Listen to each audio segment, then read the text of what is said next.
Okay, guys, I'm gonna start a new series today. Natural progression of the channel, I guess. I'm gonna call it Q&A, where I go through and catch up on some of the questions that people had that I might have not got in the comments or responded to and things like that. One viewer wanted to know about the thicknesses of these guys. He said that's a dimension that he couldn't find anywhere. So let's take a look at that. This one is the double XL, the Joker 6004 double XL. It's got a pair of calipers out, got it set to millimeters, and he wants to know how thick the jaws are. So the thickness varies, but on the bottom jaw at the very tip, you're looking at 11.75 millimeters, and back towards the back at the thickest point, 16, almost 16 on the head, 16 millimeters. Now on the top jaw at the thinnest point, because these are tapered, you got basically 12 millimeters at the tip, and on the thick part towards the back, 16.2. So those are the dimensions for the thickness of these. Now, how does that compare to, say, a Snap-on part number on these? Might have rubbed off. I use these a lot. I don't know what the part number. Here it is. It's Alpha. All right, that's the part number on the Snap-on, Alpha Delta Hotel Whiskey 10 Alpha. Okay, so a pretty common size of adjustable wrench, wide jaw. The thickness is comparable. The Vera are a little thicker. And right here, you can see it looks like they're a lot thicker, but let's see what the measurements are. So on the Snap-on, at the very tip, you have 9 millimeters, and at the back, towards the wider part, you have 15 millimeters. And on the other jaw, again, 9 millimeters and about 15 millimeters at the widest point. So that's how those stack up. Now, the thickness on the Vera Joker XLs, single XL, what we have at the very tip is 9.66 millimeters and so basically 9.5 millimeters on the tips of these. And then at the widest part at the base, 12.5 millimeters and basically 13 on the other one, give or take. So yeah, about 12.5 millimeters. Okay, so that's the dimensions on those. So I'm sure he'll be happy to get that information. He wanted that information, so he got that. The Fluke 87 that wouldn't read, of course, it had a blown fuse. So I bought some fuses and I bought some extras. I know I needed the 11 amp. That's the big one. And then a milliamp one. I bought one of those and I bought two of these so that I would have a spare for each one if I ever did something stupid, and which I probably won't, and blow the fuse in my meter. Okay, so make sure, yeah, still rolling because my phone was ringing and I'm using the phone on this video. So I don't have anything to test that, but you take this off and then there's 3 screws. 2 of the screws are under here in the back. You take off the little cover, you remove, well, I removed the battery. You have to remove the battery because you're going to separate the clamshell. But the 2 screws are here and 1 right there. So I actually need to put this back together. And then somebody was asking me, and I did respond in the comments about, well, since I was putting the video about how great the IM508 is with the updates, they was like, well, which one should I get? Should I get this Icon or should I get the IM508? I can give you the advantages and the disadvantages as of today. All of the stuff that I mentioned that I didn't like about the Icon are things that they can fix whenever they want with a software update. Okay. Now, if you plan to do keys, well, of course you need a scanner that's geared towards keys. So that would be the IM508. If you never plan to touch keys and you don't care about the key function, well, the IM508 is a full function scanner with bidirectional control, much like the MP808. Very similar functionality, especially with the updates. One thing that the Icon can do that the IM508 can't do is ADAS.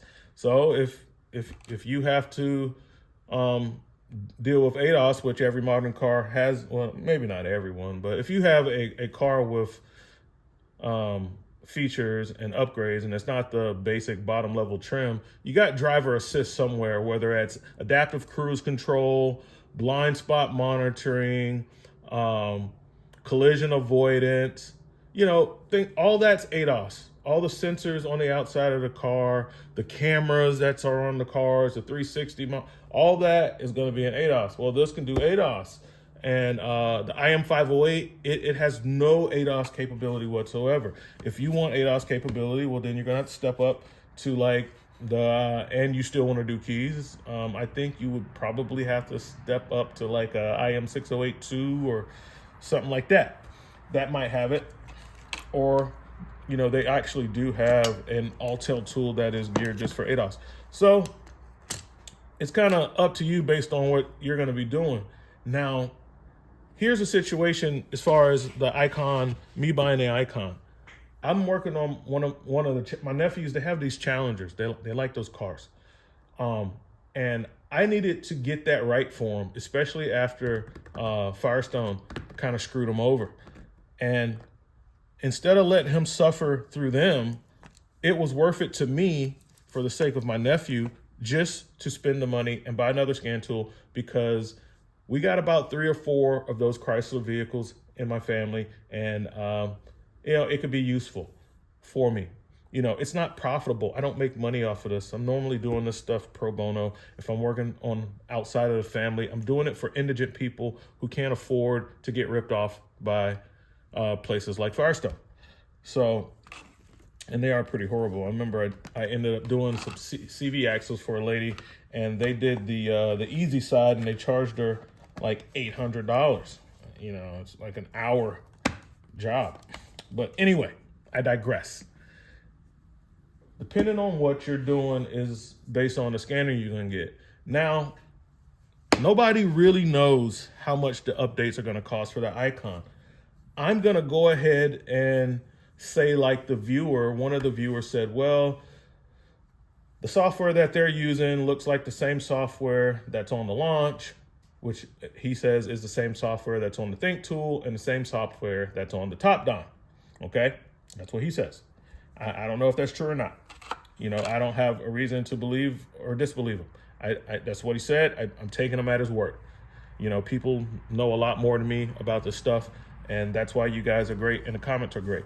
So he says he has those tools and he's used them and the software is the same. So I don't have any reason not to believe him. And he says that updates for those are $600. So based on him saying that and the fact that Harbor Freight has a ZR2 tablet that they charge $500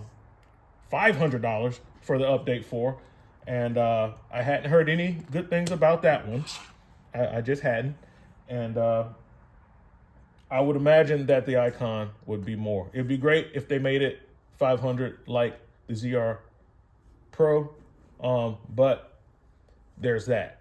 So if that's going to be an issue for you, and I found out that this, like I said in the very first video, 2 years of updates is included when you buy the tool, which is very valuable when the updates may or may not be $600. So that's 2 years of update is costing more than the tool itself. So at that rate, just buy a new Icon tool every couple of years, especially if you can get a